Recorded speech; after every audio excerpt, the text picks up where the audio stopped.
Harga ini tak tertandingi. Tetap saja membuatku sedih aku belum bisa pulang. Beberapa hari kemudian, herannya, Manu menawarkan padaku belajar bahasa Katalan. Sebagai ganti, aku akan mengajarinya bahasa Inggris. Dia bicara dengan natural, sementara aku merasa seperti terlahir dengan lidah yang salah. Setiap kali Manu marah padaku karena membuat kesalahan, aku alihkan perhatiannya dengan pertanyaan.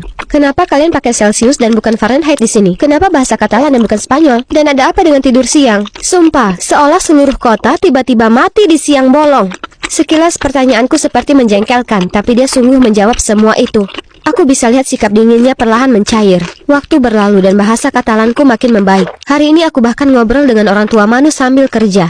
Mereka bilang restoran ini didirikan beberapa generasi yang lalu, dan banyak pasangan yang bermasalah mampir ke tempat ini. Namun pada akhirnya cinta akan selalu menang karena masakan kami menyembuhkan mereka. Mungkin terdengar romantis, tapi sebenarnya itu karena kakek buyutku senang menjadi guru cinta. Sementara nenek buyut ingin jadi terapis pasangan. Sejak saat itu, berkat Manu dan rekan kerjaku, kehidupanku jauh lebih mudah. Setiap kali aku mengacau, mereka menawarkan bantuan atau bimbingan.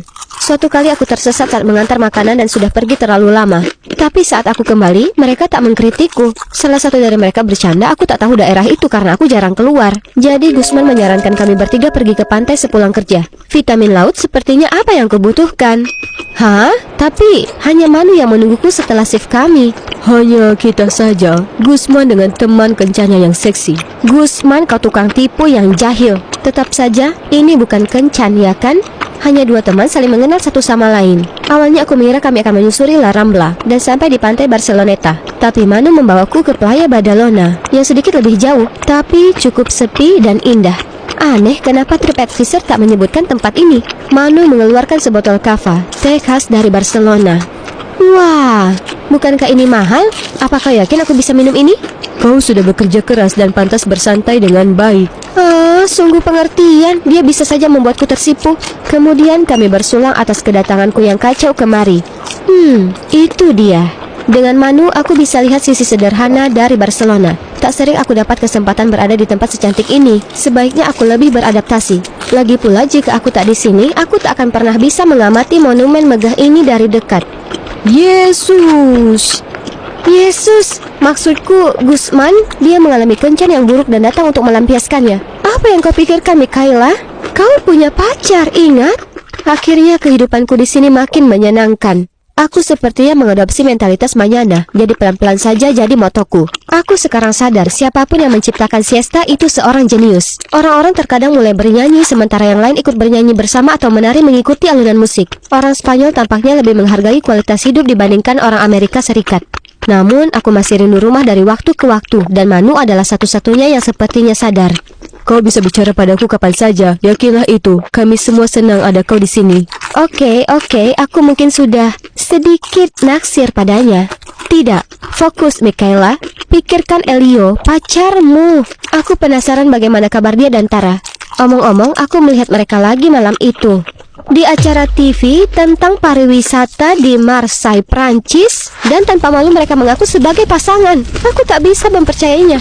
Tapi tanpa pasporku, aku tak bisa menuju ke mereka. Jadi ku minta Manu dan Gusman pergi ke sana, dan mereka setuju. Sis, jangan khawatir. Aku akan senang sekali membawakan para pengkhianat ke pengadilan atas namamu.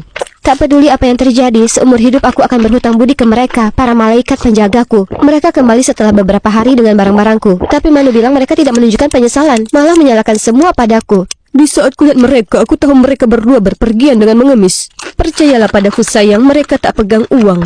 Tapi aku masih punya pertanyaan. Jadi aku pun segera menelpon Tara dan kekacauan pun terjadi. Tara berkata paranoia dan keras kepalaku membuatnya lelah. Begitu juga Elio. Kami menyimpannya sendiri selama ini karena tak ingin menyakitimu. Tapi sebenarnya sungguh melegakan tanpa adanya dirimu. Kau tahu kami dihubungkan dengan kesamaan trauma, yaitu kau.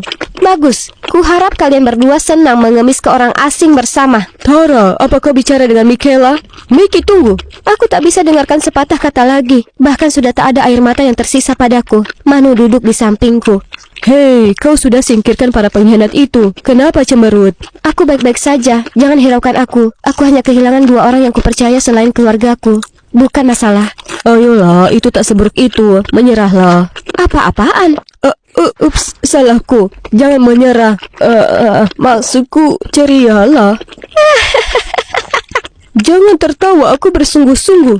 Sejak kau di sini, kau sudah jadi jauh lebih mandiri, ya kan? Kau cukup kuat, gadis yang tangguh.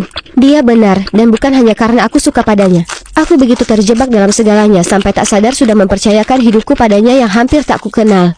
Aku sangat mengandalkan dia dan keluarganya. Mungkin tak terlalu buruk mengetahui orang baik masih ada.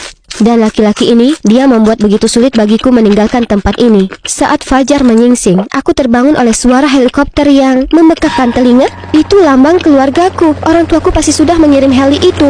Seorang pria menghampiriku dan berkata bahwa ayahku ingin aku pulang karena aku sudah menghilang tanpa kabar terlalu lama. Lalu dia langsung menggandengku dan kami langsung terbang kembali ke Amerika. Kumohon padanya untuk kembali supaya aku bisa pamitan ke Manu, Gusman, Pak, dan Burios, para penyelamatku, tapi permohonanku sama sekali tidak digubris. Aku akhirnya pulang dan kuliah, tapi sebagai orang yang berbeda. Aku bertekad untuk lebih bergaul dan berteman dengan orang baru.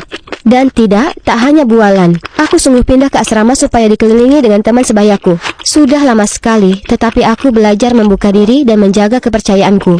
Tak seharusnya kulewatkan persahabatan hanya karena ketakutan tak berdasar. Tapi, aku tak bisa mengalihkan pikiranku dari Manu. Kami bahkan tak mengucapkan selamat tinggal dengan baik dan tidak punya cara untuk menghubungi satu sama lain. Jadi, aku balik ke Barcelona untuk mencarinya. Tapi saat aku tiba di sana, keluarganya bilang dia baru saja pergi ke bandara. Ternyata, dia juga pergi mencariku. Aku langsung naik taksi dan menuju ke bandara. Segera setelah sampai, ku cari penerbangan paling awal ke Amerika sudah lepas landas. Demikianlah bagaimana waktuku di luar negeri berakhir. Michaela, mi amor, di mana kau? Ya cintaku. Ambil foto itu lagi. Aku di sini, mata tertuju padaku. Ya, aku tak mengerti kenapa kau tak naik penerbangan itu. Aku punya firasat akan melihatmu lagi jika aku berbalik. Anggap saja itu telepati.